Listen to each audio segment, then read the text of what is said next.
नमस्कार विद्यार्थी मित्रांनो, स्वागत आहे तुमचं आपल्या या युट्यूब चॅनलवर. विद्यार्थी मित्रांनो, आपण महाराष्ट्र टीईटी 2026 साठी विज्ञान विषयाचे जे अत्यंत महत्त्वाचे 500 क्वेश्चन्स आहेत ते आपण पाहणार आहोत. ज्यामध्ये जे आहेत ते प्रिव्हियस इयर क्वेश्चन आणि जे अत्यंत महत्त्वाचे क्वेश्चन आहेत त्या दोन्हीचा समावेश केलेला आहे, जेणेकरून तुमच्या विज्ञान विषयाचे जे आहे ते भरपूर सारे क्वेश्चन कव्हर होणार आहेत आणि त्याच्याशी रिलेटेड जे आहेत ते कन्सेप्ट पण कव्हर होणार आहेत. त्यामुळे जे आहे तुम्ही व्हिडिओ शेवटपर्यंत बघा. आज जे आहेत आज पहिला व्हिडिओ आहे ज्यामध्ये आपण 30 क्वेश्चन पाहणार आहोत पेपर 2 साठी, जे अत्यंत महत्त्वाचे आहेत. त्यामध्ये प्रिव्हियस इयर मध्ये आलेले क्वेश्चन पण आहेत आणि महत्त्वाचे अत्यंत इम्पॉर्टंट एक्सपेक्टेड क्वेश्चन पण इन्क्लूड केलेले आहेत. त्यामुळे तुम्ही व्हिडिओ शेवटपर्यंत बघा. व्हिडिओ तुम्हाला आवडल्यास लाईक करा आणि चॅनलला देखील सबस्क्राईब करा. या चॅनलवर तुम्हाला विज्ञान विषयाचे अत्यंत महत्त्वाचे क्वेश्चन्स पाहायला भेटणार आहेत, त्यामुळे चॅनलला नक्की सबस्क्राईब करा. आता इथे आपण पहिला प्रश्न पाहतोय. मानवी शरीरातील सर्वात मोठी ग्रंथी कोणती? ऑप्शन आहेत स्वादुपिंड, यकृत, औटी ग्रंथी आणि अधिवृक्क ग्रंथी. तर आपल्याला जे आहे तर सर्वात मोठी ग्रंथी विचारलेला आहे. सर्वात मोठी जी ग्रंथी आहे ती आहे यकृत. इथे या इमेज मध्ये आपण यकृतची फोटो पाहू शकतो. तर ही यकृत ही ग्रंथी मानवी शरीरामध्ये सर्वात मोठी ग्रंथी आहे, ज्याला की आपण लिव्हर म्हणतो. तर लिव्हर हा जो ऑप्शन आहे तो करेक्ट आहे. तर यकृत ही मानवी शरीरातील सर्वात मोठी ग्रंथी आहे आणि मोठा अंतर्गत अवयव सुद्धा आहे.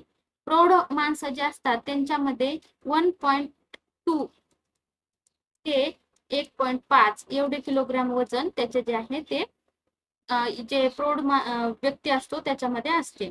याचे कार्य काय असते तर पित्तरस, हे जे यकृत आहे त्याचे कार्य काय असते? पित्तरस, म्हणजेच आपण त्याला काय म्हणतो तर बाईल ज्यूस. बाईल ज्यूसची जे आहे ते निर्मिती करते आणि अन्न पचनासाठी म्हणजे विशेषतः जे आहे ते फॅट्सचे जे आहे ते पचनासाठी पित्तरस हा जो आहे तो तयार करते. तर आपल्या लक्षात येते की लिव्हर म्हणजेच यकृत हा जो आहे तो कुठला काय तयार करते, काय सिक्रेट करते? पित्तरस. आणि शरीरातील विषारी पदार्थ, अल्कोहोल आणि रक्तातील टाकाऊ घटक यांना जे आहे ते बाहेर काढण्याचे काम हे लिव्हर करत असते. तसेच आपल्या शरीरामध्ये जर समजा ग्लुकोज जास्त झाले तर ग्लायकोजेशन करून या लिव्हर मध्ये जे आहे ते जास्त झालेलं ग्लुकोज साठवलं जाते. आणि या यकृत जे आहे त्याचं एक वैशिष्ट्य आहे की एखादा जरी भाग याचा कापला किंवा खराब जरी झाला तर तो पुन्हा हा जो भाग आहे तो तयार करू शकतो, म्हणजे रिजनरेशन करू शकतो. स्वतःला जो आहे तो रिजनरेट किंवा पुन्हा तयार हा यकृत करू शकतो. हा याचा अत्यंत महत्वाचे वैशिष्ट्य आहे. इथे आपण जे आहे ते काही ज्या ग्रंथी आहेत त्यांचे जे आहे ते स्थान आपण या डायग्राम मध्ये पाहू शकतो. इथे जे आहे तो आपण ऑप्शन्स पाहूया. हा जो पहिला ऑप्शन आहे तो आहे स्वादुपिंड. तर स्वादुपिंड जी ग्रंथी आहे ती शरीरातील दुसऱ्या क्रमांकाची सर्वात मोठी ग्रंथी आहे आणि ही जी ग्रंथी आहे ती मिक्सड स्वरूपाची आहे, म्हणजेच एक्झोक्राईन म्हणजे बाह्यस्त्रावी. बाह्यस्त्रावी पण आहे आणि अंतरस्त्रावी पण आहे. म्हणजेच हे दोन्ही जे काम करते. बाह्यस्त्रावी म्हणजे नलिकेद्वारे जे आहे या दोन मधले आपण अगोदर डिफरन्स जाणून घेऊ. अंतस्त्रावी म्हणजे अशा ग्रंथ्या, एखादी ग्लँड आहे तिनं जे आहे ते संप्रेरक तयार केले तर त्या संप्रेरकला वाहून नेण्यासाठी जे आहे ते कशाचीही म्हणजे डक्ट किंवा नलिकेची गरज नसते, त्याला म्हणतात अंतस्त्रावी. यांनी जे या ग्रंथी जे संप्रेरक तयार करतात ते डायरेक्ट रक्तात मिसळले जाते, त्यांना म्हणतात एंडोक्राईन किंवा अंतस्त्रावी. आणि हा जो बाह्यस्त्रावी आहे, बाह्यस्त्रावी म्हणजे काय तर अशा ग्रंथी ज्यांना जे आहे ते नलिका लागते, म्हणजे एखादी ग्लँड आहे जी की संप्रेरक तयार केली की तिला वाहून नेण्यासाठी दुसऱ्या भागापर्यंत पोहोचवण्यासाठी जे आहे ते डक्ट किंवा मग नलिका लागते, अशांना म्हणतात बाह्यस्त्रावी, एक्झोक्राईन. अशा पद्धतीने आपण अंतस्त्रावी आणि बाह्यस्त्रावी पाहिलं तर हे स्वादुपिंड हे आहे ती मिक्सड ग्रंथी आहे, अंतस्त्रावी पण आहे आणि बाह्यस्त्रावी पण आहे, म्हणजे एंडोक्राईन आणि एक्झोक्राईन या दोन्हीचं जे आहे ते काम करत असते. आणि ही हे जे आहेत तर स्वादुपिंड काय सिक्रेट करते तर ती जी आहे पचनासाठी जे आवश्यक आहे पाचक रस, ज्यामध्ये अमायलेज लायपेज असतात, तर पचनासाठी जे इम्पॉर्टंट आहे तो पाचक रस, तो जो आहे पचनासाठी महत्वाचा असणारा पाचक रस हे स्वादुपिंड तयार करत असते. आणि याच्यामध्ये ह्या पाचक रसामध्ये अमायलेज लायपेज असते, ते लहान आतड्यामध्ये सोडते आणि रक्तातील साखर नियंत्रित करण्यासाठी इन्सुलिन व ग्लुकागॉन सारखे हार्मोन्स थेट रक्तात सोडते. हे जे स्वादुपिंड आहे ते पचनासाठी आवश्यक असणारा पाचक रस लहान आतड्यामध्ये सोडतो आणि रक्तातील जे साखर नियंत्रण करण्यासाठी महत्वाचं काय असते, इन्सुलिन आणि ग्लुकागॉन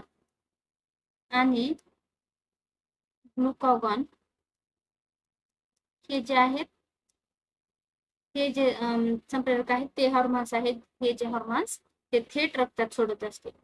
त्याच्यानंतर आहे आउटोग्रंथी. ही आउटोग्रंथी गळ्यामध्ये श्वसन नलिकेच्या समोर बटरफ्लाय सारखी असते. तर इथे आपण पाहू शकता ही आउटोग्रंथी गळ्यामध्ये श्वसन नलिकेच्या जवळ बटरफ्लाय सारखी ही ग्रंथी असते. तर ही मानवी शरीरातील सर्वात मोठी जी आहे ती अंतस्त्रावी. आताच आपण पाहिलं अंतस्त्रावी म्हणजे कशी, जिला त्याने जे हार्मोन संप्रेरक जे आहे ते सिक्रेट केलेलं असते, ते जे आहे ते वाहून नेण्यासाठी डक्ट किंवा नलिका लागत नाही, अशा पद्धतीची ही आउटोग्रंथी आहे आणि ही सर्वात मोठी अंतस्त्रावी ग्रंथी आहे. तर म्हणजे ही जी लिव्हर आहे ही बाह्यस्त्रावी आहे आणि हा जो आउटोग्रंथी आहे ही अंतस्त्रावी ग्रंथी आहे. यामुळे जे आहे फक्त अंतस्त्रावी, आपल्याला जर समजा फक्त अंतस्त्रावी ग्रंथी सर्वात मोठी विचारलं तर आपण आउटोग्रंथी लिहू शकतो. ही ग्रंथी जी आहे ती थायरॉक्सिन नावाचा हॉर्मोन तयार करते. ही काय तयार करते तर थायरॉक्सिन, इथे लिहू आपण, इथे सर्वात खाली लिहू थायरॉक्सिन नावाचा जो आहे तो हॉर्मोन तयार करते. हा जो हॉर्मोन आहे शरीराचा जो आहे चयापचय क्रियेचा वेग, हृदयाचे ठोके आणि लहान मुलांची शारीरिक मानसिक वाढ नियंत्रित करते.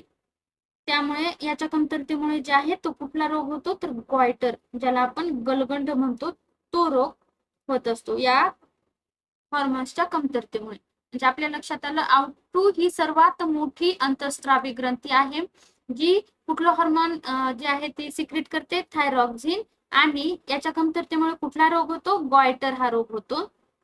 आणि हा थायरॉक्सिन कशाचे काम करतो, हृदयाचे ठोके, चयापचयाचा वेग, लहान मुलांची शारीरिक व मानसिक वाढ.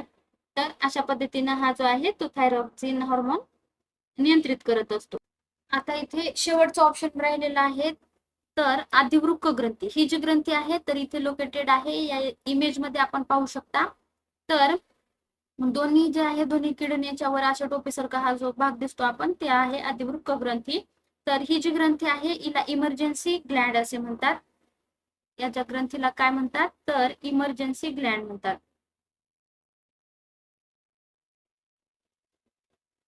आपण या ग्रंथीला इमर्जन्सी ग्लँड म्हणतो. आणि या ग्रंथी जे आहेत ते ऍड्रेनालिन, आपण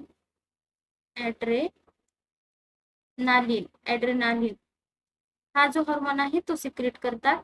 आणि त्याच्यानंतर दुसरा एक हॉर्मोन आहे कॉर्टिसॉल. कॉर्टिसॉल सारखे जे आहेत ते हॉर्मोन ही ग्रंथी सिक्रेट करत असते. आपण ज्यावेळेस जास्त रागवतो, घाबरतो किंवा ताणतणावात असतो तेव्हा हा जो हॉर्मोन आहे तो सिक्रेट होतो आणि त्या परिस्थितीला सामना करण्यासाठी आपले जे आहे ते मेंटेन, जे आपली शारीरिक परिस्थिती आहे ते आपले मेंटेन ठेवण्याचे काम ही अधिवृक्क ग्रंथी करत असते. तर अशा पद्धतीने आपण 2025 ला जो पेपर दुसरा होता त्यामध्ये आलेला प्रश्न, मानवी शरीरातील सर्वात मोठी ग्रंथी कोणती, हा पाहिला आणि याच्या ऑप्शन्सचं देखील डिटेलमध्ये अनालिसिस केलं. त्यानंतर नेक्स्ट क्वेश्चन पाहूया. खालीलपैकी कोणती ग्रंथी वाढत्या वयानुसार आकुंचन पावते किंवा लहान होत जाते. ऑप्शन आहे पियूषिका ग्रंथी, उप औटू ग्रंथी, थायमस ग्रंथी, पिनियल ग्रंथी. यापैकी कुठली अशी ग्रंथी आहे जी वाढत्या वयानुसार लहान होत जाते. तर यापैकी जी आहे ही जी इथे आपल्याला इमेज मध्ये दिसते ही जी आहे ती थायमस ग्रंथी. ही जी ग्रंथी आहे ती वाढत्या वयानुसार आकुंचन पावत असते. म्हणून हा जो प्रश्न आहे त्याचं उत्तर ऑप्शन क्रमांक 3 थायमस ही ग्रंथी आहे. ही ग्रंथी छातीच्या मध्यभागी असते. दोन्ही जे फुफ्फुस असतात त्याच्यामध्ये ही थायमस ग्रंथी असते आणि बालपणात आणि तारुण्य वयात ही ग्रंथी खूप जास्त सक्रिय असते आणि मोठ्या आकाराची असते. म्हणजे ही जी आहे बालपणात आणि तारुण्य वयात थोडी मोठ्या आकाराची आणि सक्रिय असते. परंतु आपले वय जसं जसं वाढत जाते, आपल्याला जशी जशी प्युबर्टी येत जाते, तशी तशी ही ग्रंथी जी आहे ती हळूहळू छोटी होत जाते, म्हणजे हिचं आकारमान थोडं थोडं छोटं होत जाते आणि तिची जागा चरबीयुक्त उती म्हणजे फॅटी टिश्यू जे आहे ते घेत असतात. हिची जागा कोण घेते? फॅटी टिश्यू घेते. आणि या ज्या प्रक्रिया आहे तिला काय म्हणतात? थायमिक इन्व्हॉल्युशन म्हणतात. ही जी प्रक्रिया आहे तिला काय म्हणतात? थायमिक इन्व्हॉल्युशन. म्हणजे थायमस ही ग्रंथी जी आहे ती आपल्या छातीच्या मध्यभागी असते लहानपणी आणि तरुण वयात ती मोठी असते, पण जशी जशी आपल्याला प्युबर्टी येते तसा तिचा आकारमान छोटा होतो आणि त्याचं जे जागा आहे ती जी आहे ती आपले फॅटी टिश्यूज घेत असतात आणि ही त्याच्यामुळे ही जी प्रोसेस असते तिला थायमिक इन्व्हॉल्युशन असे म्हणतात. तर याचे कार्य काय आहे? ही ग्रंथी शरीराच्या रोगप्रतिकारक शक्तीसाठी अत्यंत महत्वाची आहे. ही ग्रंथी कशासाठी महत्वाची आहे? तर इम्युनिटीसाठी, म्हणजेच आपल्या रोगप्रतिकारक शक्तीसाठी अत्यंत महत्वाची ग्रंथी आहे. टी सेल्स नावाच्या पांढऱ्या रक्तपेशी तयार करते. हे काय करते? टी सेल्स नावाच्या ज्या पांढऱ्या रक्तपेशी आहेत, टी सेल्स म्हणजे पांढऱ्या रक्तपेशी टी सेल नावाच्या, त्या तयार करण्यासाठी ही ग्रंथी मदत करत असते. आणि म्हणजे सगळ्यात महत्वाचं काय तर इम्युनिटीचे जे काम आहे ते रोगप्रतिकारक शक्तीचं काम ही थायमस ग्रंथी करत असते. आणि म्हातारपणात ही ग्रंथी पूर्णपणे आकुंचन पावल्यामुळे वयस्कर लोकांची जी आहे ती रोगप्रतिकारक शक्ती कमी होत असते. म्हणजेच आपल्या लक्षात आलं असेल की आपले जे म्हातारे जे माणसं असतात तर वृद्ध लोक ते का जास्त आजारी पडतात? कारण त्यांची जी आहे ही थायमस ग्रंथी आकुंचन पावलेली असते, त्याच्यामुळे त्यांच्या जी टी सेल्स तयार होण्याची शक्ती कमी होते. त्याचा परिणाम म्हणजे आपली ही थायमस जी ग्लँड आहे ती आकुंचन पावते, त्याचा परिणाम म्हणून टी सेल्स तयार होण्याची जी आहे ती शक्ती कमी होत राहते आणि त्याच्यामुळे रोगप्रतिकारक शक्ती आपल्या वृद्ध आजी आजोबांची कमी होत राहते. अशा पद्धतीने या प्रश्नाचं उत्तर पाहिलं. त्याच्यानंतर ही जी पियूषिका ग्रंथी आहे ती मेंदूच्या तळाशी एका छोट्या हाडाच्या पोकळीमध्ये ही पियूषिका ग्रंथी असते. त्याच्यामध्ये आहे का इथे दिलेलं आहे, ही पियूषिका ग्रंथीचं स्थान दिलेलं आहे. तर पियूषिका ग्रंथी ही जी आहे तर ती आपण पाहिलं त्याचं कुठं स्थित आहे? ही पियूषिका ग्रंथी मेंदूमध्ये आहे. मेंदूच्या तळाशी हाडाच्या पोकळीमध्ये मटराच्या दाण्या एवढा हा जो आहे ती पियूषिका ग्रंथी असते. हिला आपण पाहिलं की आपली मास्टर ग्लँड, ही आपली मास्टर ग्लँड आहे. असे पण क्वेश्चन येऊ शकतात, त्यामुळे आपण एवढं डिटेलमध्ये पाहतोय. तर हिला मास्टर ग्लँड म्हणतात कारण ही शरीरातील सर्व अंतस्त्रावी ग्रंथींच्या कार्यावर नियंत्रण ठेवत असते. आणि आपल्या शरीराच्या वाढीसाठी जो ग्रोथ हार्मोन असतो आणि इतर महत्वाचे हार्मोन्स असतात ती तयार करते. तर ग्रोथ हार्मोन जे आहे ते ही पियूषिका ग्रंथी तयार करत असते आणि इतर महत्वाचे हार्मोन्स देखील ही पियूषिका ग्रंथी तयार करत असते. वयानुसार ही जी आहे ती आकुंचन पावत नाही. त्याच्यानंतर दुसरी आहे उप अवटू ग्रंथी. हे पॅराथायरॉइड ग्लँड, उप अवटू ग्रंथी दुसरा ऑप्शन आहे. या गळ्यातील थायरॉइड ग्रंथीच्या मागे, म्हणजे थायरॉइड ग्रंथी आपण मागे पाहिले कुठे स्थित आहे, थायरॉइड ग्रंथीच्या मागे लहान मटरासारखा मटराच्या आकारा एवढा हा उप अवटी ग्रंथी असते. ही ग्रंथी पॅराथॉर्मॉन नावाचा जे आहे ते हॉर्मोन तयार करते. पॅराथॉर्मॉन, त्याला पीटीएच म्हणतात. कोणतं? पीटीएच, पॅराथॉर्मॉन हे करते. आणि फॉस्फरस, कॅल्शियम आणि फॉस्फरसची पातळी जी आहे ती ही उप अवटू ग्रंथी, अत्यंत महत्वाचा पॉइंट आहे की कॅल्शियम आणि फॉस्फरसची पातळी कोण नियंत्रित करते? ही उपअवटी ग्रंथी, उपअवटू ग्रंथी. तर इथे आपण पाहिलेलं आहे की कशा पद्धतीने ही उपअवटू ग्रंथी कॅल्शियम आणि फॉस्फरसची पातळी नियंत्रित करते. यामुळे आपल्याला आपले जे आहेत ते हाडे व स्नायू मजबूत राहण्यात मदत करते. तर हे काय काय जे आपले कॅल्शियम फॉस्फरसची जी आहे ती पातळी नियंत्रित करते.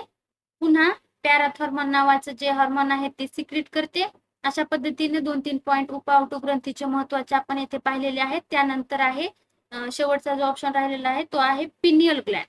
पिनियल ग्लँड ही मेंदूच्या दोन्ही भागाच्या अगदी मध्यभागी असते. हिचा आकार जो आहे तो तांदळाच्या दाणे इतका लहान असतो आणि ही ग्रंथी काय करते तर मेलाटोनिन ही जी ग्रंथी आहे ती मेलाटोनिन नावाचे जे आहे ते हार्मोन सिक्रेट करते, जे आपल्या झोपेचे जागण्याचे नियंत्रण जे आहे चक्र जे आहे ते नियंत्रित करत असते.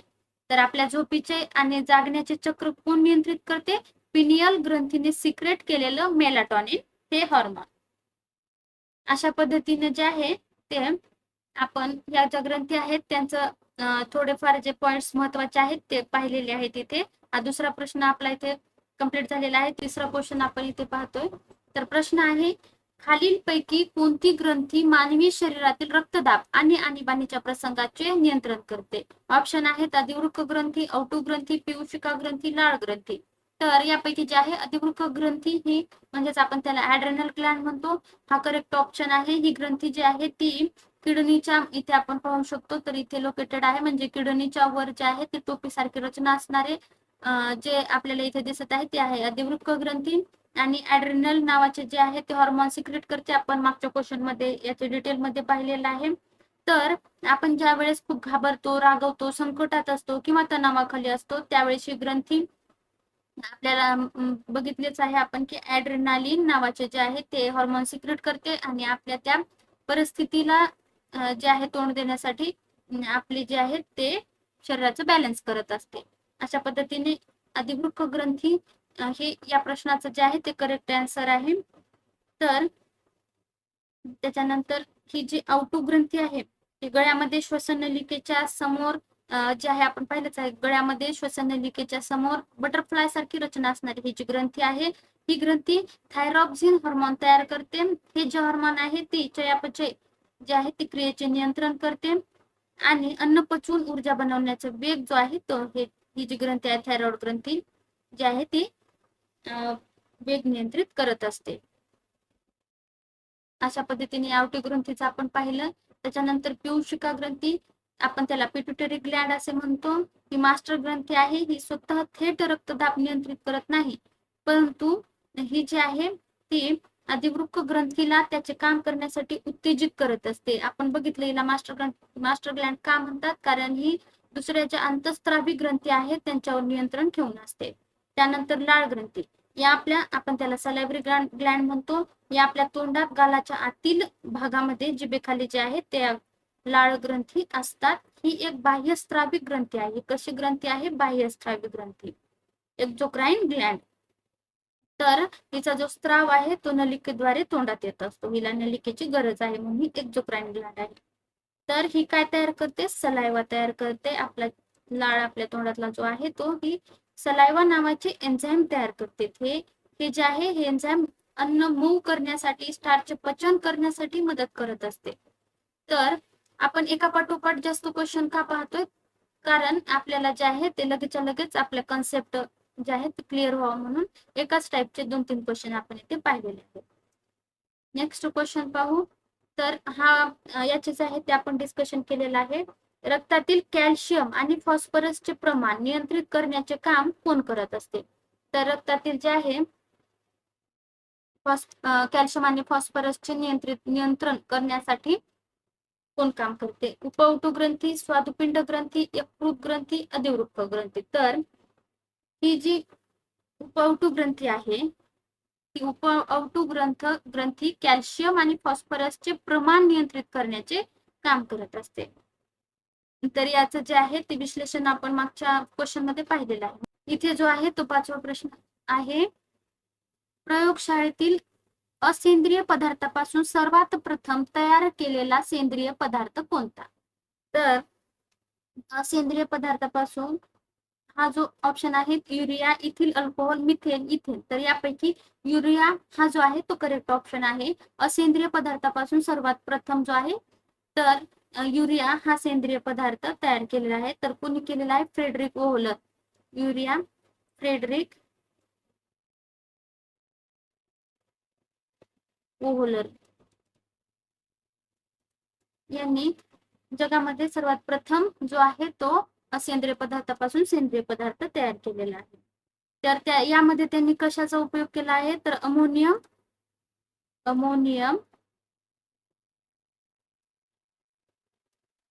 सायनेट.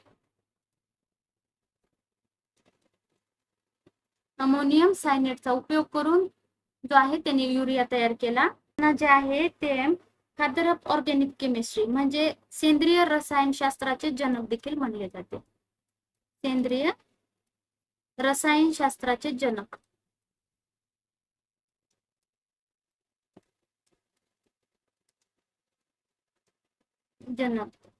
फ्रेडरिक ओहलर. फ्रेडरिक ओहलर यांना जे आहे सेंद्रिय रसायनशास्त्राचे जनक देखील म्हणले जाते.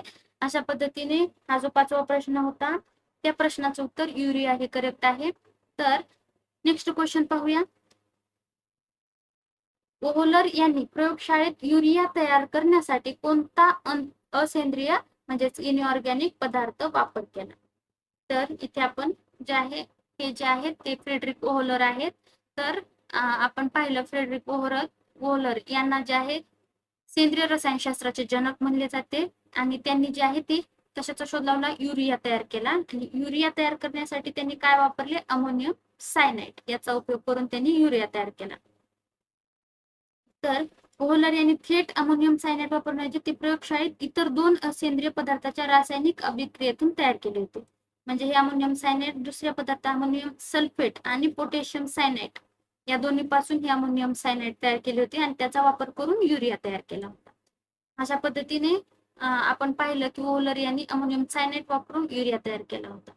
Next question. हा जो प्रश्न आहे तो 2013ला आपण इथे जे आहे कॉलम मध्ये कुठल्या वर्षी प्रश्न कुठला आला होता ते लिहिलेला आहे. 2013 पेपर दुसऱ्यामध्ये प्रश्न आला होता हा. त्याच्यानंतर लगेच 2016ला त्याच जो आहे त्याच्यावरच आधारित त्या कन्सेप्टवर प्रश्न आपल्याला इथे पाहायला भेटतोय. सेंद्रिय संयुगामध्ये नेहमी काय असते. ऑप्शन आहेत गंधक, ऑक्सिजन, नायट्रोजन, कार्बन. तर हा सेंद्रिय पदार्थाचा जे आहे प्रश्न आहे तो खूप जास्त महत्वाचा आहे, कारण आपण पुढे पण पाहणार आहोत की हा जो सेंद्रिय पदार्थावर आधारित बरेच क्वेश्चन जे आहे पीवायक्यूज मध्ये आपल्याला पाहायला भेटणार आहेत. तर सेंद्रिय पदार्थामध्ये प्रामुख्याने कार्बन आपल्याला पाहायला भेटतो. कार्बन शिवाय कोणतेही सेंद्रिय संयुग जे आहे ते तयार होऊ शकत नाही. सेंद्रिय संयुगाचा मुख्य भाग कार्बन असतो, कणा जो आहे तो कार्बन असतो आणि त्याच्यामध्ये हायड्रोजन सुद्धा जो आहे असतो. सेंद्रिय कारण आपल्याला सेंद्रिय संयुगांना आपण काय म्हणत असतो, हायड्रोकार्बन. सेंद्रिय संयुगांना आपण हायड्रोकार्बन म्हणतो. त्याच्यातला मुख्य जो भाग आहे मेन पार्ट कणा कार्बन आहे आणि त्याच्यामध्ये हायड्रोजन देखील असते. ऑक्सिजन, नायट्रोजन, सल्फर सुद्धा या जे आहेत ते सेंद्रिय संयुगामध्ये असतात. अशा पद्धतीने या प्रश्नाचं उत्तर आपण पाहिलेलं आहे. 8वा प्रश्न आहे सेंद्रिय संयुगामध्ये कार्बन अणूमध्ये प्रामुख्याने कोणत्या प्रकारचा रासायनिक बंध आढळून येतो.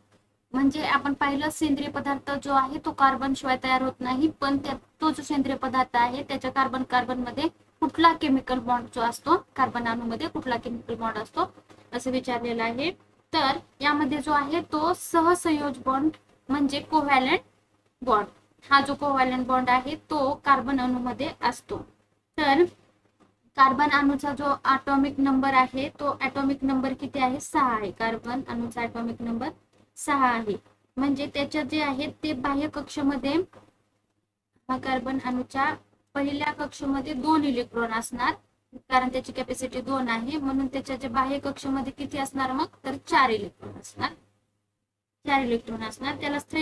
त्याला जे आहे ते हे जे स्टेबल होण्यासाठी किती इलेक्ट्रॉनची गरज आहे, दुसऱ्या 4 इलेक्ट्रॉनची गरज आहे. मग इलेक्ट्रॉनची भागीदारी जी आहे, कार्बन जे आपले 4 इलेक्ट्रॉन पूर्णपणे कोणाला देऊ शकत नाही किंवा कोणाकडून घेऊ पण शकत नाही. त्यामुळे तो काय करतो, इतर अणूंबरोबर म्हणजे कार्बन आहे, हायड्रोजन आहे, ऑक्सिजन आहे त्याच्याबरोबर इलेक्ट्रॉनची भागीदारी करतो, म्हणजे शेअरिंग करतो. 4 इलेक्ट्रॉनची जी आहे ती शेअरिंग भागीदारी करतो. या अशा पद्धतीचे जे आहे या भागीदारीतून कोव्हॅलेंट बॉन्ड जो आहे तो तयार होतो. म्हणून सेंद्रिय संयुगामध्ये कुठला बॉन्ड असतो, तर covalent bond. Carbon carbon double bond, carbon carbon triple bond आपण जे म्हणतो ते कोव्हॅलेंट बॉन्ड, सहसंयोज बॉन्ड जे आहे तो सेंद्रिय संयुगामध्ये असतो. आता मग आयनिक बॉन्ड म्हणजे कसा असतो, तर हा जो बॉन्ड आहे तो इलेक्ट्रॉनच्या जे आहे पूर्णपणे देवाणघेवाणीतून तयार होत असतो. म्हणजे जे आहे ते यात एखादा जो अणू आहे त्याच्या बाह्य कक्षामध्ये समजा त्याच्या बाह्य कक्षामध्ये एखाद्या अणूचा अणुअंक जर समजा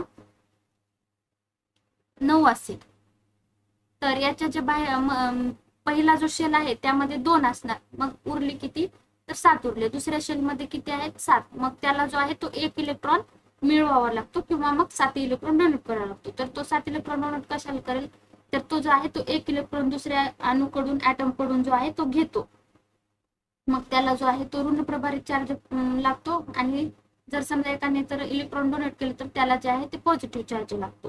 तर अशा पद्धतीने पूर्णपणे जे आहे ते इलेक्ट्रॉनची देवाणघेवाण होते, तिथे जो तयार होतो तो असतो आयोनिक बॉन्ड. असेंद्रिय पदार्थामध्ये जसे की सोडियम क्लोराईड म्हणजेच मीठ वगैरे, NaCl वगैरे जे आहे त्यामध्ये हा आयोनिक बॉन्ड जो आहे तो असतो.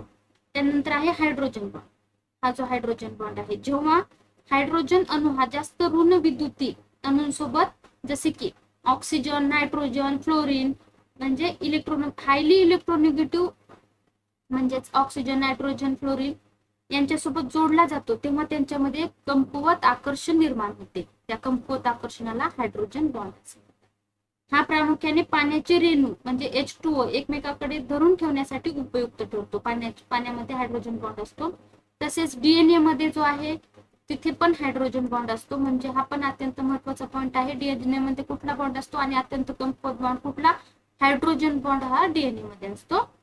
आणि पाण्यामध्ये, वॉटरमध्ये पण हायड्रोजन बॉन्ड हा असतो. आणि मेटॅलिक बॉन्ड हा बंध केवळ जो आहे तो धातूंच्या अणूमध्ये आढळतो. हा जो मेटॅलिक बॉन्ड आहे तो फक्त धातूच्या अणूमध्ये आढळतो. धातूंच्या अणू आपल्यासोबतच्या मुक्त इलेक्ट्रॉनचा जो आहे तो धातूच्या साईडला जे मुक्त इलेक्ट्रॉन असतात त्या इलेक्ट्रॉन, फ्री इलेक्ट्रॉन समुद्रात जे आहे ते एकमेकांशी घट्ट जोडले गेलेले असतात. तर हे धातूचा जो बॉन्ड आहे तो फक्त धातूमध्ये तयार होत असतो. केवळ धातूंच्या अणूमध्ये जे आहे ते हा मेटॅलिक बॉन्ड तयार होत असतो. उदाहरणार्थ जो आहे लोखंड, तांबे, सोने यासारख्या शुद्ध धातूमध्ये हा बंध आढळून येतो. कार्बन हा अधातू असल्यामुळे या सेंद्रिय संयुगामध्ये हा मेटॅलिक बॉन्ड आढळून येत नाही. अशा पद्धतीने 8वा जो प्रश्न होता त्याचं उत्तर आपण पाहिलं, ऑप्शन क्रमांक 4 हे करेक्ट आलं. नेक्स्ट क्वेश्चन, दंड आकाराच्या जीवाणूंना डॅश डॅश म्हणतात. इथे डॅश डॅश आहे. तर ऑप्शन आहेत कॉकस, बॅसिलस, पायरिलियम आणि फायब्रियो. तर 2021 मध्ये जो आहे पेपर दुसऱ्यामध्ये हा प्रश्न आला होता, दंड आकाराचे जे अणू आहेत त्यांना काय म्हणतात, तर त्यांना जे आहे ते बॅसिलस म्हणतात. इथे जो आहे ते आपण इमेज दिलेले आहे, हे जे आहेत ते बॅसिलस बॅक्टेरिया आहेत. Bacillus bacteria. दंड आकाराच्या जीवाणूंना बॅसिलस बॅक्टेरिया म्हणतात. हे दिसायला रॉड शेप्ड असतात आणि लांबट नळीसारखे, आणि दुधाचे जे आहे ते दह्यात रूपांतर हे लॅक्टोबॅसिलस हा जीवाणू, म्हणजे आपल्या दुधाचे जे आहे दह्यात रूपांतर कोण करतो, लॅक्टोबॅसिलस. हा लॅक्टोबॅसिलस हा बॅसिलसचा एक प्रकार आहे. तर अशा पद्धतीने आपण पाहिलं दंड आकाराच्या जीवाणूंना बॅसिलस म्हणतात. कॉकस काय असतात, हे जीवाणू पूर्णपणे जे आहेत ते गोलाकार असतात किंवा अंडाकार, अंड्याचे जे आहेत त्या आकाराचे असतात. न्यूमोनिया आजारासाठी कारणीभूत असणारा जो स्ट्रेप्टोकोकस, जो आपला न्यूमोनिया होतो कशामुळे होतो, स्ट्रेप्टोकोकस मुळे होणारा जो न्यूमोनिया आहे तो कुठल्या प्रकारामध्ये, तो कॉकस मध्ये, म्हणजे अंडाकृती किंवा गोलाकार, हा जो आहे स्ट्रेप्टोकोकस न्यूमोनिया. म्हणजेच आपल्याला इथे विचारलेलं आहे दंड आकाराच्या जीवाणूंना काय म्हणतात. इथे बॅक्टेरियाचे प्रकार दिलेले आहेत, त्यामध्ये बॅसिलस हा आहे, आणि बॅसिलसचा जो प्रकार आहे लॅक्टोबॅसिलस तो दुधाचे दह्यात रूपांतर करतो. आणि दुसरा प्रकार पाहतोय आपण कॉकस, हा स्पेरिकल आकाराचा जो असतो तो स्ट्रेप्टोकोकस न्यूमोनिया नावाचा जो आहे बॅक्टेरिया तो या प्रकारात मोडतो, जो की न्यूमोनिया जो आहे आपल्याला आजार होतो त्या स्ट्रेप्टोकोकस न्यूमोनियामुळे. त्याच्यानंतर आहे स्पायरिलियम. हा जीवाणू एखादा स्पायरल किंवा स्प्रिंग सारखे पिळीदार असतात. स्पायरल किंवा स्प्रिंग सारखे पिळीदार असतात. दुसरा आहे स्पिरिलियम पोल्टुअन्स, हे जे याचं एक उदाहरण दिलेलं आहे. स्पिरिलियम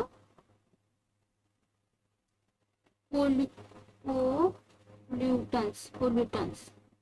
स्पिरुलियम पोल्युटन्स हे स्पायरिलियमचे एक उदाहरण आहे, जे की असे स्प्रिंग सारखे असतात. आणि चौथा ऑप्शन आहे फायब्रियो.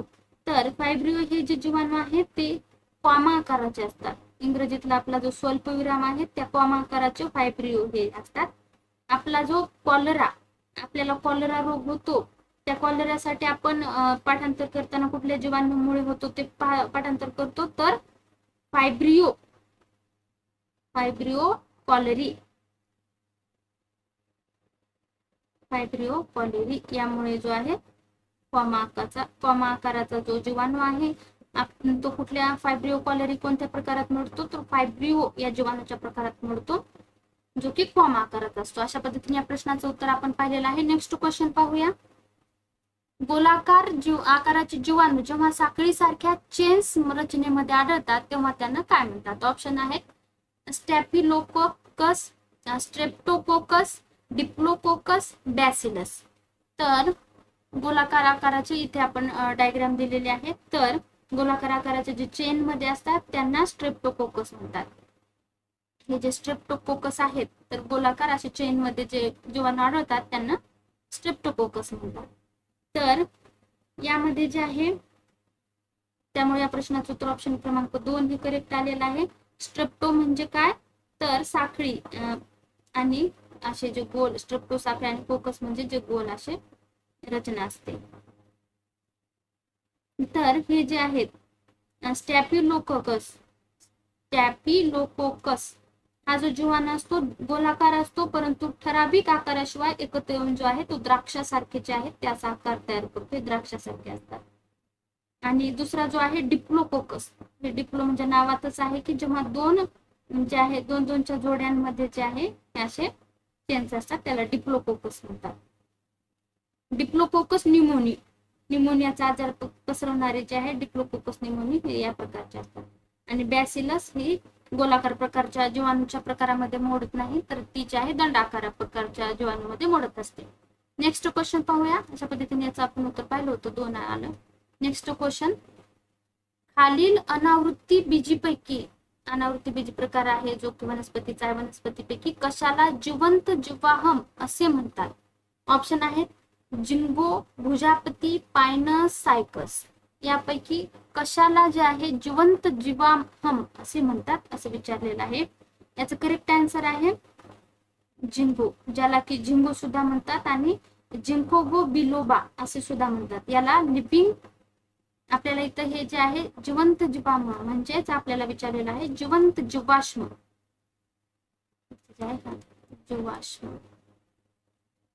म्हणजे लिव्हिंग फॉसिल.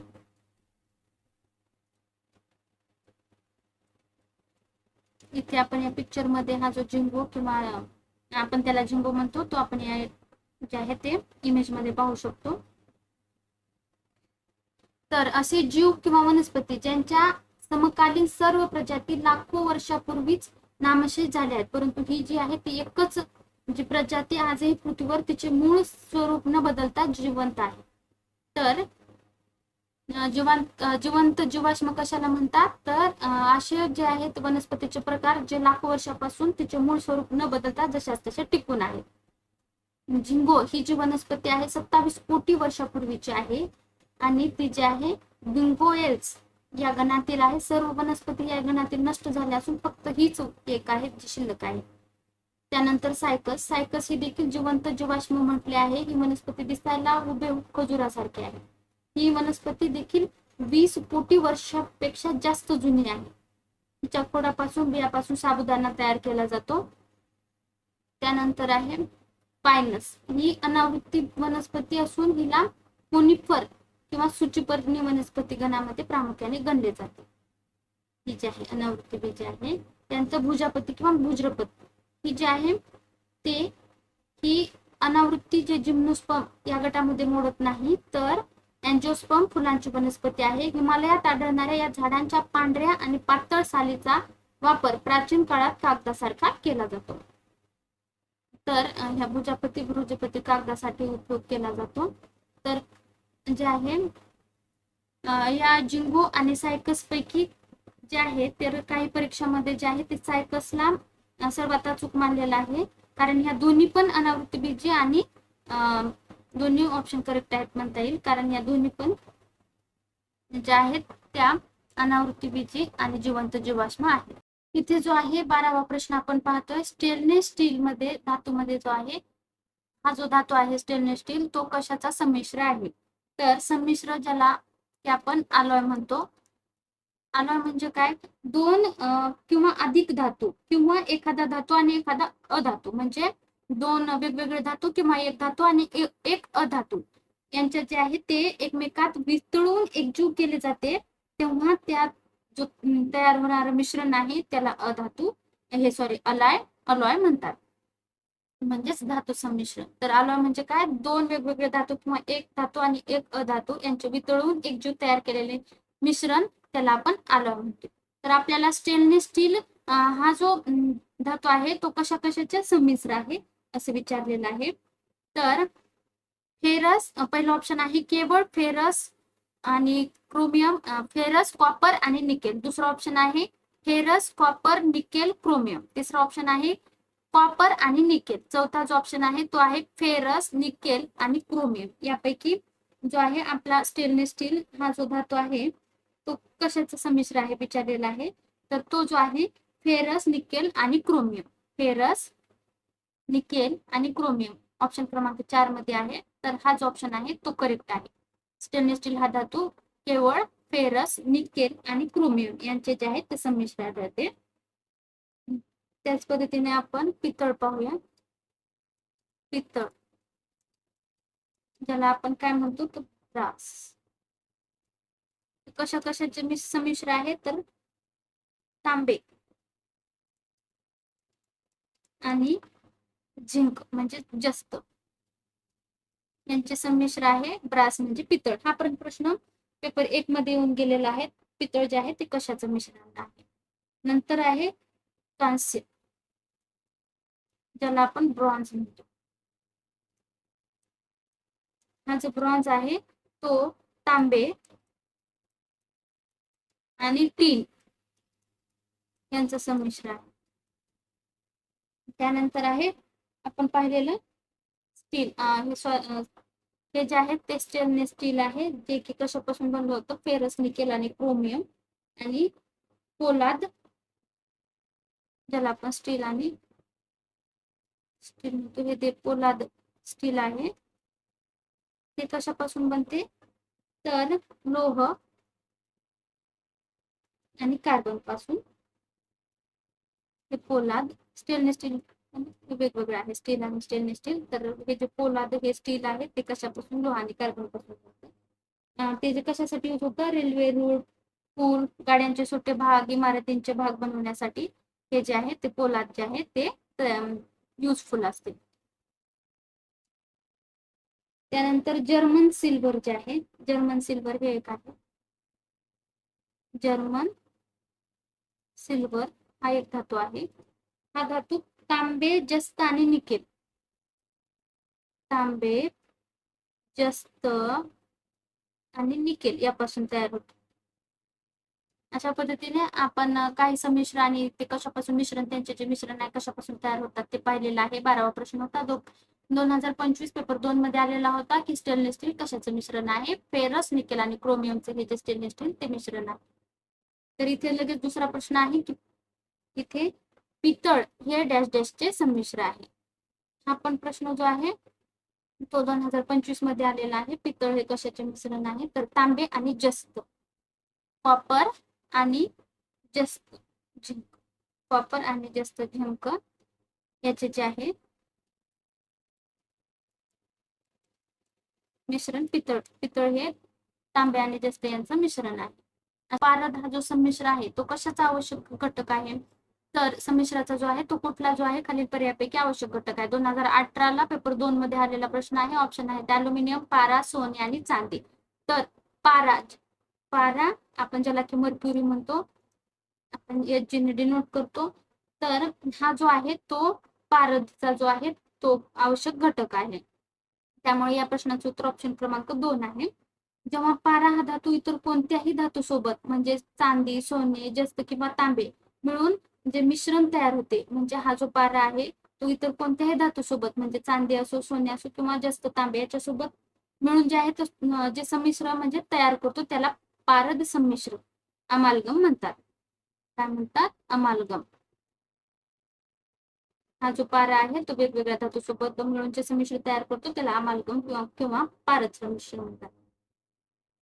ह्याचं महत्वाचं वैशिष्ट्य काय आहे तर पारा हा सामान्य तापमानाला द्रव्य असतो, आपल्याला माहित आहे. आणि तो इतर धातूंमध्ये सहज विरघळत असतो हा जो पारा आहे. हा जो अमालगम कुठे वापरतात तर दात किडल्यानंतर डेंटल जे ट्रीटमेंट असते तिथे, त्या डेंटल ट्रीटमेंटमध्ये जे आहे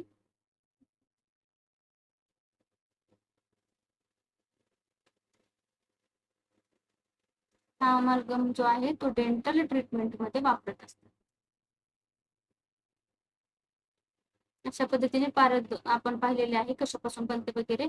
तर याच्यावर 2-3 PYQs मध्ये क्वेश्चन आलेले होते जो की आपण पुढे पाहणारच आहोत. आता इथे प्रश्न आहे, उजव्या हाताचा अंगठ्याचा नियम डॅश डॅश यांनी मांडला. ऑप्शन आहेत फ्लेमिंग, ओरस्टेड, मॅक्सवेल, न्यूटन. तर उजव्या हाताचा 2018 मध्ये पेपर दुसऱ्यामध्ये आलेला हा क्वेश्चन आहे. उजव्या हाताचा अंगठ्याचा नियम मॅक्सवेल क्रॉक स्क्रू नियम जो आहे तो कोणी मांडला तर तो जो आहे मॅक्सवेल यांनी मांडलेला आहे, उजव्या हाता राईट हँड थंब रूल. तर हा नियम काय म्हणतो, समजा एक सरळ विद्युतरोधक आहे, आपल्याला इथे दिसतो सरळ विद्युतरोधक आहे, तारेतून विद्युत प्रवाह जात आहे आणि ती तार तुम्ही तुमच्या उजव्या हाताने जे आहे ती अशी पकडलेली आहे आणि तुमचा अंगठा जो आहे तो विद्युत प्रवाहाची दिशा जी आहे ती सांगत असते. तर तुमचा अंगठा आहे विद्युत प्रवाहाची दिशा डोनेट दाखवत आहे. अशा वेळी तारेभोवती जे हा जो तुमचा हात गुंडाळलेला आहे, तुमची बोटे जी आहेत ते जे आहे ती चुंबकीय क्षेत्राची ओळींची दिशा असते. हा जो तुमची ही तार आहे जो ज्याच्यातून विद्युत प्रवाह जात आहे, तुमचा अंगठा जो आहे तो इलेक्ट्रिक करंटची दिशा दाखवत आहे. अशा पद्धतीने तुम्ही उजव्या हाताने तार पकडली आहे. तर तुम्ही जो हे असं पकडलेले तुमची बोटेची जी दिशा आहे ती विद्युत प्रवाहाची दिशा आहे, मॅग्नेटिक फील्डची दिशा आहे, असं या उजव्या हाताच्या अंगठ्याच्या नियमामध्ये सांगितलं आहे, जो की मॅक्सवेल यांनी मांडलेला आहे. त्यानंतर फ्लेमिंग, इथे ऑप्शन मध्ये आहे फ्लेमिंग. फ्लेमिंग यांनी जे आहे डाव्या हाताचा नियम मांडलेला आहे, जो की आपण या इमेज मध्ये पाहू शकतो. डाव्या आणि डाव्या हाताचा नियम विद्युत मोटरीसाठी आणि फ्लेमिंग उजव्या हाताचा नियम जो की विद्युत जनरेटर साठी. इथे पाहतो फ्लेमिंग राईट हँड रूल हा विद्युत जनरेटर साठी यूज होतो. याने फ्लेमिंग यांनी 2 मांडले. फ्लेमिंग डाव्या हाताचा नियम, फ्लेमिंग उजव्या हाताचा नियम. फ्लेमिंग यांचे नियम चुंबकीय क्षेत्राचा ठरलेला जो वाहकावरील फोर्स असतो, चुंबकीय क्षेत्राचा जो वाहकावरील फोर्स असतो आणि प्रेरित विद्युत म्हणजे इंड्युस्ड करंट, प्रेरित विद्युत प्रवाह असतो त्याच्यासाठी जे आहे अंगठा, तर्जनी आणि मधले बोट वापरून यांनी जे आहे डायरेक्शन ऑफ फोर्स वगैरे जे आहे फ्लेमिंग यांनी त्यांचा राईट हँड रूल आणि लेफ्ट हँड रूल यामध्ये सांगितलेला आहे. जो ज्याच्यामध्ये फ्लेमिंगचा डाव्या हाताचा नियम कशासाठी, विद्युत मोटारीसाठी, इलेक्ट्रिक मोटारसाठी डाव्या हाताचा नियम यूज होतो आणि उजव्या हाताचा नियम जनरेटरसाठी यूज होतो. तर ओरस्टेड आणि ओरस्टेड हे जे आहेत त्यांनी काय मांडले तर विद्युत प्रवाहामुळे चुंबकीय क्षेत्र, ओरस्टेडचं पण खूप जास्त महत्वाचं आहे की विद्युत प्रवाहामुळे विद्युत प्रवाहामुळे जो आहे चुंबकीय क्षेत्र निर्माण होते, हा शोध यांनी लावला. हा शोध जो आहे तो ओरस्टेडने लावला, हा पण अत्यंत महत्वाचा आहे. आणि सर आयझॅक न्यूटन यांनी जे आहे गतीचे 3 नियम, लॉज ऑफ मोशन आणि गुरुत्व आकर्षणाचा सिद्धांत आयझॅक न्यूटन यांनी मांडला. अशा पद्धतीने उजव्या हाताच्या अंगठ्याचा नियम जो आहे याच्यावर प्रश्न आला होता 2018ला आणि पुढे पण याच्यावर प्रश्न आलेले आहेत. PYQs आपले याचसाठी महत्वाचे असतात की जेणेकरून आपल्याला समजते की कशा पद्धतीचे क्वेश्चन किंवा कुठल्या कन्सेप्टवर जास्त क्वेश्चन विचारलेले आहेत. त्यासाठी आपल्याला जे आहे ते PYQ अत्यंत महत्वाचे आहेत. यामध्ये ही जी सिरीज आहे यामध्ये आपण PYQs तर पाहतोच, पण मोस्ट एक्सेप्टेड क्वेश्चन हे पण पाहतोय, जेणेकरून जे आहे अत्यंत महत्वाचे विज्ञानचे जे प्रश्न आहेत त्याची तयारी जी आहे तुमची होणार आहे आणि याचा तुम्हाला जे आहे तुमच्या एक्झाम मध्ये नक्की फायदा होणार आहे. त्यामुळे व्हिडिओ शेवटपर्यंत बघा आणि इथून पुढचे जे व्हिडिओ येणार आहेत ते पण नक्की बघा. तर इथे हा जो प्रश्न आला होता पारद संमिश्रावर 2018 साली आला होता की पारद संमिश्राचा आवश्यक घटक कोणता, पारा 2018. आणि पुन्हा हा आपण प्रश्न घेतलेला आहे की 2021 ला जशाच तसा प्रश्न आला आहे, पारद संमिश्राचा आवश्यक घटक डॅश डॅश. तर याचं पण आन्सर आपण अगोदरच पाहिलेला आहे की पारा हा डबल झालाय, पण 2 वेळेस आलेला आहे, हा चुकून डबल झालाय. 2021 ला आणि 2018 ला पारद संमिश्राचा आवश्यक घटक पारा आहे. नेक्स्ट क्वेश्चन पाहूया. ध्वनीची प्रखरता डॅश डॅश वर अवलंबून असते. ऑप्शन आहे सूर, आयाम, दर्जा, स्वर. तर इथे जे आहे हा प्रश्न ध्वनीवर आधारित आहे. ध्वनीवर आधारित पण भरपूर क्वेश्चन दरवर्षी विचारलेले असतात. पण ध्वनी हा चॅप्टर अत्यंत महत्वाचा आहे. 2025 पेपर दुसऱ्यामध्ये हा प्रश्न आलेला आहे. ध्वनी कशावर अवलंबून असतो? तर ध्वनीची प्रखरता. ध्वनीची प्रखरता ही जी आहे ती लाउडनेस इंटेन्सिटी म्हणजे आयाम म्हणजे आपल्याला विचारलेला आहे ध्वनीची प्रखरता, लाउडनेस आपण त्याला म्हणतो, किंवा इंटेन्सिटी. ध्वनीची साऊंड इंटेन्सिटी जी आहे ती कशावर अवलंबून आहे? तर ती जी आहे ती आयाम, ज्याला की आपण ऍम्प्लिट्यूड म्हणतो, ऍम्प्लिट्यूडवर अवलंबून असते. तर जेव्हा ती एखादी वस्तू जी आहे ती कंपन करते, व्हायब्रेशन करते, एखादी वस्तू जी आहे ती व्हायब्रेशन करते, तेव्हा तिच्या मूळ स्थितीपासून होणाऱ्या जास्तीत जास्त विस्थापनाला जे आहे ते आयाम होतो. म्हणजे आपण एखादी अशी वस्तू आहे ती व्हायब्रेशन अशी करत असते, मग व्हायब्रेशन केल्यानंतर तिचे मूळ जे स्थान आहे त्याच्यापासून जेवढी जास्तीत जास्त डिस्प्लेसमेंट करत असते त्याला जे आहे म्हणजे मूळ स्थितीपासून जास्तीत जास्त विस्थापन करते त्याला ऍम्प्लिट्यूड म्हणतात. आणि या आयामावर जे आहे ध्वनीची प्रखरता, ध्वनी किती मोठा आहे तो ठरवतात. ते ध्वनीची प्रखरता ही कंपनाच्या आयामाच्या वर्गाशी जे आहे समानुपाती असते. म्हणजे ध्वनीची जी प्रखरता म्हणजे ध्वनी किती मोठा आहे हे कशाचे म्हणजे जसं जसं हे व्हायब्रेशन वगैरे किंवा ऍम्प्लिट्यूड वाढते तसं तसं ध्वनीची प्रखरता जी आहे ती वाढते. जर आपण वस्तूला जोराने असे जर एखादा टेबल आहे त्याला मारले जोराने तर तिचा आयाम वाढतो आणि तिचा जो साऊंड आहे तो मोठा असतो. या ध्वनीची प्रखरता मोजण्याची जी एकक आहे आपल्याला माहित आहे डेसिमल. डेसिबल जे आहे ते ध्वनीच्या प्रखरता मोजण्याचं एकक आहे. पिच हे जे आहे ते सूर, उच्चता, आपण त्याला पिच म्हणतो. हा दुसरा ऑप्शन दिलेला आहे 1 नंबरचा. हे काय असते? ध्वनीचा सूर किंवा लहान मोठेपणा हा जो आहे हा ध्वनीच्या वारंवारतेवर अवलंबून असतो. हा जो सूर म्हणजे ध्वनीचे लहान मोठेपणा ध्वनीचा वारंवारतेवर अवलंबून असतो. पिच वारंवारते फ्रिक्वेन्सीवर अवलंबून असतो. वारंवारता जितकी जास्त असेल तितका तिचा आवाज बारीक, तीक्ष्ण किंवा धारदार येत असतो. वारंवारता जितकी जास्त असते फ्रिक्वेन्सी, म्हणजे आपण पाहतो महिलांचा आवाज, लहान मुलांचा आवाज किंवा चिमणींची चिवचिवणे हे थोडेसे तीक्ष्ण किंवा धारदार असल्यासारखे आपल्याला वाटतात. या उलट म्हणजे त्याची वारंवारता जास्त असते आणि वारंवारता कमी असल्यास आवाज भोगरा, जाड येतो. उदाहरणार्थ पुरुषांचा आवाज. त्यानंतर ही जो दर्जा ज्याला आपण क्वालिटी म्हणतो, हा ध्वनीचा असा गुणधर्म आहे जो आपल्याला समान प्रखरता आणि समान जे आहे सूर असणारे 2 वेगवेगळे आवाज ओळखण्यास मदत करतात. हा जो गुणवत्ता किंवा दर्जा आहे ते लाउडनेस आणि पिच, सूर आणि जे आहे ध्वनीची प्रखरता यामध्ये जे आहे फरक ओळखण्यासाठी दर्जा. यामुळेच आपण डोळे बंद असूनही वेगवेगळ्या वाद्यांचा आवाज ओळखत असतो या क्वालिटीमुळे किंवा दर्जामुळे. स्वर किंवा टोन, जेव्हा एखाद्या ध्वनीच्या एका ठराविक वारंवारतेचा बनलेला असतो तेव्हा त्याला स्वर म्हणतात. म्हणजे आपण म्हणतो टोन वगैरे म्हणतो, जेव्हा एखादा ध्वनी आहे तो एखाद्या ठराविक वारंवारतेने बनलेला असतो तेव्हा त्याला जे आहे ते स्वर किंवा टोन म्हणतात. अशा पद्धतीने ध्वनीचा जे आहे हे ऑप्शन आपण पाहिलेले आणि प्रखरता कशावर अवलंबून असते तर फ्रिक्वेन्सी आयामावर, ऍम्प्लिट्यूड म्हणजेच आयामावर अवलंबून असते. नेक्स्ट क्वेश्चन,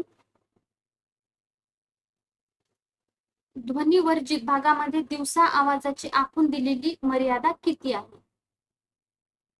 ध्वनिवर्जित भागामध्ये जे आहे 2018 पेपर दुसऱ्यामध्ये आलेला हा प्रश्न आहे. तर इथे जे आहे याचं डेसिबल हे एकक आहे. ध्वनिवर्जित क्षेत्रामध्ये आहे, शांतता क्षेत्रामध्ये म्हणजे सायलेन्स झोन मध्ये आवाजाची वारंवारता किती असायला पाहिजे? 50 डेसिबल. त्यामुळे ऑप्शन क्रमांक 3 हे करेक्ट आहे. जेव्हा आवाजाचा स्रोत आणि मोठा अडथळा यातील अंतर कमीत कमी मीटर असेल तेव्हा प्रतिध्वनी ऐकू येतो. तर जेव्हा आवाजाचा स्रोत म्हणजे ज्याच्यातून आवाज येतोय त्या आवाजाचा स्रोत आणि मोठा अडथळा यांच्यातील जे आहे तर किती कमीत कमी अंतर असेल त्यावेळेस आपल्याला इको म्हणजे म्हणजे आता हा जो आहे हा साऊंड आहे, हा ध्वनीचा स्रोत आहे आणि मोठा अडथळा आहे इथे. तर याच्यातील कमीत कमी किती अंतर असेल, जेवढं असल्यानंतर आपल्याला जे आहे ते ध्वनी ऐकायला इको इको त्याचा प्रतिध्वनी ऐकू येतो. तर ते जे अंतर आहे ते आहे 17 मीटर. या दोन्हीतलं कमीत कमी अंतर 17 मीटर असल्यानंतर आपल्याला प्रतिध्वनी ऐकू येतो. 2018 मध्ये आलेला हा प्रश्न आहे. नेक्स्ट क्वेश्चन पाहूया. एखाद्या सरळ वीज वाहकामधून वाहणारा विद्युत प्रवाह वाढल्यास चुंबकीय क्षेत्राच्या तीव्रतेवर काय परिणाम होतो? ऑप्शन आहेत: चुंबकीय क्षेत्र कमी होते, चुंबकीय क्षेत्र वाढते, चुंबकीय क्षेत्र शून्य होते, कोणताही बदल होत नाही.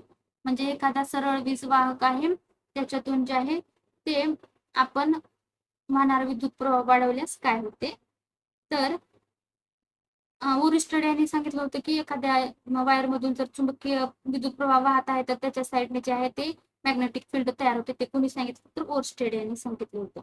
तर सरळ वीज वाहक तारेभोवती निर्माण होणाऱ्या चुंबकीय क्षेत्राची तीव्रता ही त्या जे आहे ते म्हणजे ही जी हे जे वायर आहे, या वायर मधून जेवढी जास्त इलेक्ट्रिक करंट वाहत असेल तेवढा जास्त मॅग्नेटिक फील्ड त्याच्याभोवती तयार होतो.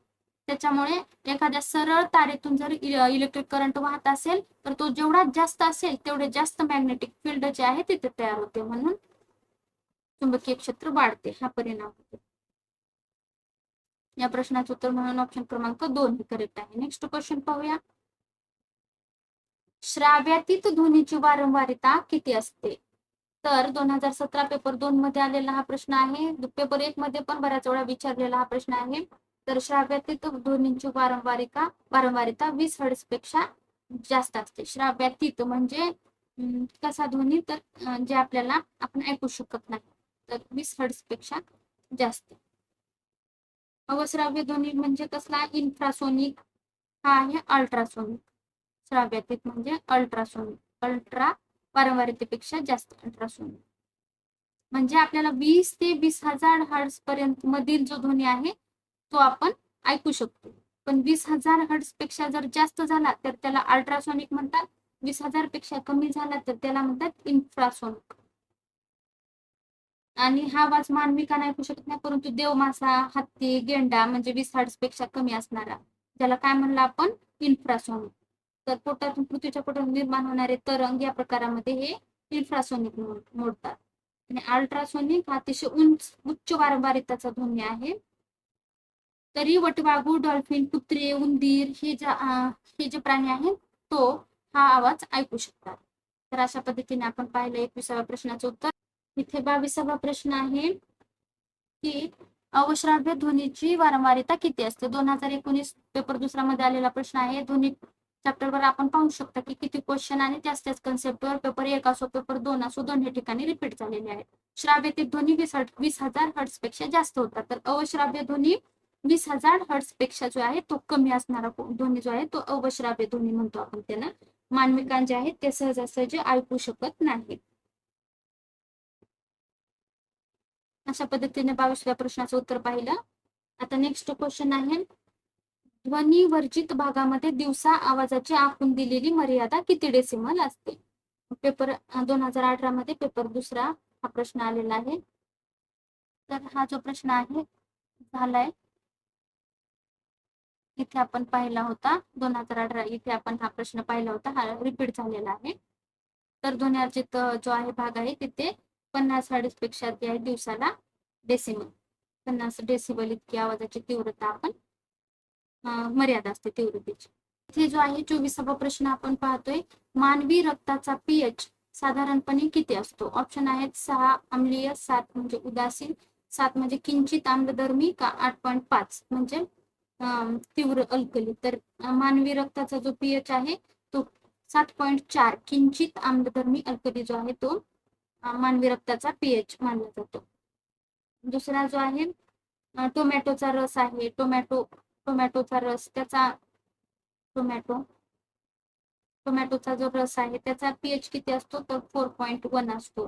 मानवी लाळ किंवा मग शुद्ध पाणी हा महत्वाचा आहे. शुद्ध पाणी हा आहे, शुद्ध पाण्याचा जो पीएच आहे तो असतो बरोबर 7, म्हणजे ते उदासीन असते पाणी म्हणून. समुद्राच्या पाण्याचा जो आहे तो पीएच 7.8 ते 8.5 असतो. पुन्हा दुसरा एक मिल्क ऑफ मॅग्नेशिया आहे, मिल्क ऑफ मॅग्नेशिया. याचा पण परीक्षेच्या दृष्टीने महत्वाचा आहे. त्याचा पीएच आहे 10.5. आणि अजून महत्वाचं म्हणलं तर लिंबाचा रस, लेमन ज्यूस, याचा किती आहे तर 2.2 ते 2.4. अशा पद्धतीने मानवी रक्ताचा पीएच 7.4 आहे. इथे 25वा प्रश्न आहे, खालीलपैकी कोणत्या वनस्पतीमध्ये पानांच्या कडांवरून जे आहे शाकीय प्रजनन होऊन नवीन रोप तयार होते? ऑप्शन आहेत गुलाब, रताळे, पानफुटी, बटाटा. तर 2017 मध्ये पेपर दुसऱ्यामध्ये पण शाकीय प्रजनन म्हणजे काय याच्यावर प्रश्न आला होता.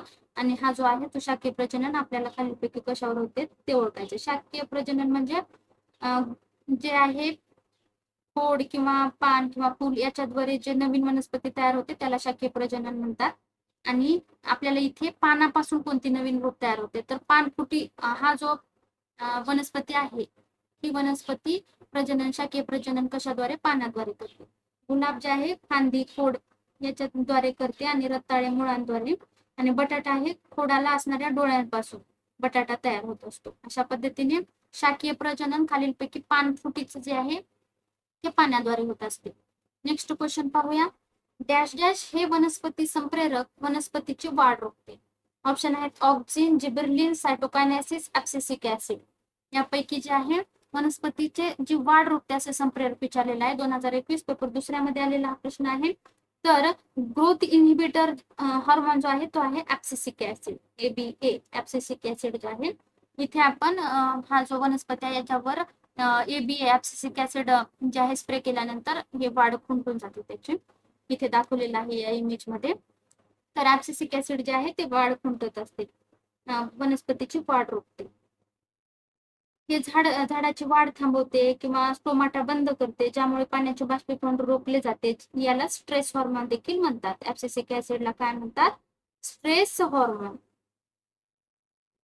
आणि ऑक्झिन हे संप्रेरक वनस्पतीच्या शेंड्याकडील भागात तयार होते आणि हे ऑक्झिन काय करते तर उंची वाढवते वनस्पतीची. जिबेरेलिन काय करते?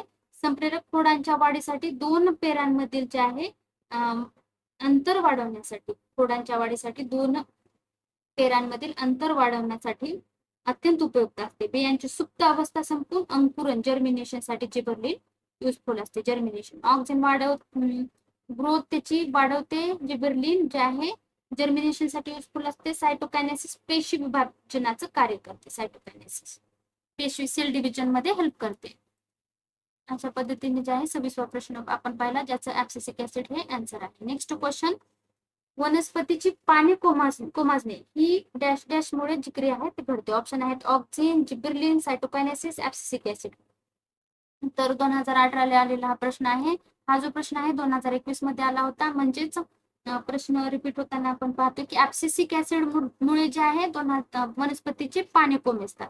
ऍब्सिसिक ऍसिड मुळे वनस्पतीची पाने कोमेजतात. 2018 ला ऍब्सिसिक ऍसिड वरच प्रश्न आलाय आणि 2021 ला सुद्धा ऍब्सिसिक ऍसिड वर प्रश्न रिपीट होताना आपण इथे पाहू शकतो.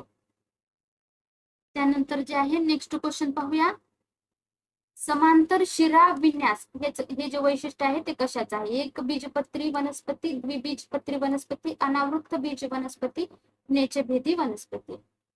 याच्यापैकी समांतर शिरा विन्यास हे जे वैशिष्ट्य आहे 2018 पेपर दुसऱ्यामध्ये आलेला प्रश्न आहे ते एक बीजपत्री वनस्पतीचे वैशिष्ट्य आहे. एक बीजपत्री वनस्पतीच्या पानावर जे शिरा असतात, वनस्पतीचे जे आपले पान असते त्याच्यावर जे अशा पद्धतीने शिरा असतात ते कशाचे वैशिष्ट्य आहे? एक बीजपत्री वनस्पतीचे. उदाहरणार्थ मका, ऊस, बांबू, केळी, गहू, तांदूळ इत्यादी आहेत ते समांतर शिराविन्यास म्हणजे शिरा जे आहेत त्या समांतर शिराविन्यास जे आहे. आणि दुसरं आहे द्विबीजपत्रीमध्ये जाळीदार शिरा, म्हणजे आपण पिंपळाचं पान पाहतो त्याच्यामध्ये कशा जाळीदार ते आपल्याला प्रयोग होतात, ज्यामध्ये आपण भिजवून ठेवून त्याच्या जाळी पाहत होतो. तर द्विबीजपत्री वनस्पतीमध्ये अशा जाळीदार शिरा विन्यास असतात. आणि समांतर शिरा कशात? एक बीजपत्री वनस्पतीमध्ये. एक बीजपत्री वनस्पती म्हणजे कसे तर ज्याच्या बियाचे दोन भाग होत नाहीत. आणि द्विबीजपत्रीमध्ये ज्यांच्या बियाचे दोन भाग होतात. त्याच्यानंतर नेक्स्ट क्वेश्चन पाहूया लास्ट ह्याच्यावर. खालीलपैकी कोणत्या अनावृत्त बीज म्हणजे जिम्नोस्पर्म वनस्पतीपासून साबुदाणा तयार केला जातो? ऑप्शन आहेत पायनस, सायकस, जिंको, देवदार. तर आपल्याला जे आहे इथे आपण सायकसचं चित्र पाहतोय. तर सायकस या वनस्पतीच्या ज्या खोडापासून आहे तर साबुदाणा सागो तयार केला जातो. अशा पद्धतीने हा पण महत्वाचा प्रश्न आहे. पेपर 1 मध्ये हा प्रश्न आला होता. या प्रश्नाचं उत्तर आपण पाहिलं बी आहे. पायनस हा जो आहे लाकडाचा आणि डिंकाचा वापर, पायनसचा जो आहे तो लाकडाचा आणि डिंकाचा वापर मोठ्या प्रमाणात केला जातो. आणि जिंगो आपण पाहिलं होतं की जिवंत जीवाश्म आहे. देवदार हिमालयातील थंड हवेच्या प्रदेशात आढळणारे उंच सूचिपर्णी वनस्पती आहे. त्यानंतर विद्युत प्रवाहाचा चुंबकीय परिणाम सर्वात आधी कोणी शोधून काढला? तर हा प्रश्न पण आपण पाहिला. Magnetic effect of electric current हा जो आहे तर तो कुणी, तर हेन्स ख्रिश्चन ओरस्टेड यांनी शोधून काढलं की एखादी इलेक्ट्रिक तार आहे, विद्युत प्रवाह याच्यातून जात असेल तर याच्या भोवती जे आहे ते मॅग्नेटिक फील्ड तयार होते. कोणी शोधून काढला? तर ओरस्टेड यांनी. तर विद्यार्थी मित्रांनो, अशा पद्धतीने आपण 500 क्वेश्चन जे पाहणार आहोत त्यापैकी आज 30 क्वेश्चन पेपर 2 साठी अत्यंत उपयुक्त असणारे जे आहे ते आपण पाहिले आहे. आणि अशाच माहितीपूर्ण नवनवीन व्हिडिओसाठी चॅनलला सबस्क्राईब करा. आणि थँक्यू सो मच, तुम्ही व्हिडिओ शेवटपर्यंत बघितला.